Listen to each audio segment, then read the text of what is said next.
When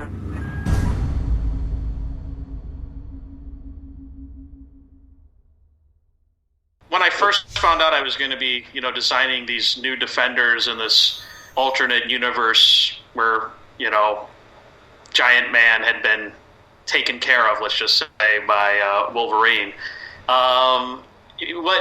They basically had told me in there is that this is a world where the Avengers weren't around, so the Kree-Skrull War happened on Earth, and some of the major events where the Avengers had been around to stop these various threats just never happened because the Avengers had disbanded. So the first thing that he kind of emphasizes that was a dangerous world, that this world, the heroes were a lot more beat up. And so once that, was kind of put in my head, he had more specific descriptions. He had, Captain America should look more like a soldier, not have necessarily long flowing hair. He had this image of Cyclops and Cable kind of being amalgamated into the same character, so that like Cyclops only had one eye in his visor, and a lot of the things like along those lines sort of came from Brian's notes of how he envisioned these characters sort of having evolved along different lines instead of the lines that everybody knows from the regular comics. And after that was kind of decided, I mean, I've pretty much, some of them just came about real easily. Janet, the Wasp, has Captain Marvel's, gauntlets, or not gauntlets, I guess bracelets. And the last costume she really was in a lot was the Yellow Jacket costume, which has this big, I just sort of combined that with the Captain Marvel costume, and it worked out really, really nice.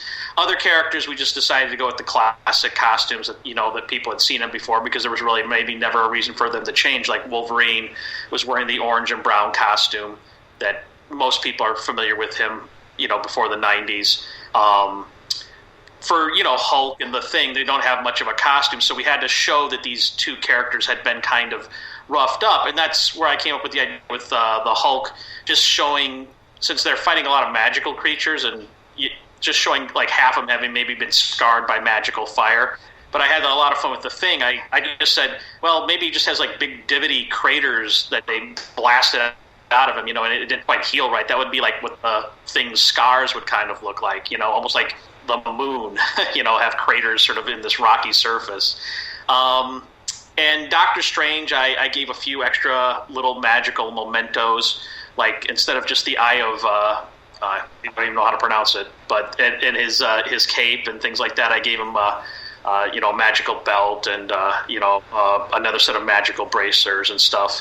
And for a lot of the characters, it came about very organically. Once Brian kind of had this paragraph saying, because this didn't happen, this happened, and this happened, and this happened. If you just sort of follow the trail, it eventually leads to, a pretty good idea of what they should be looking for. And overall, he was just going for, these aren't your happy, sunny Avengers. These are guys that have been under war pretty much for the last, how many decades, and just, they're just beat on and beat on and beat on and beat on. At this point, there's nothing left to really avenge. They're just defending, as kind of the way he put it.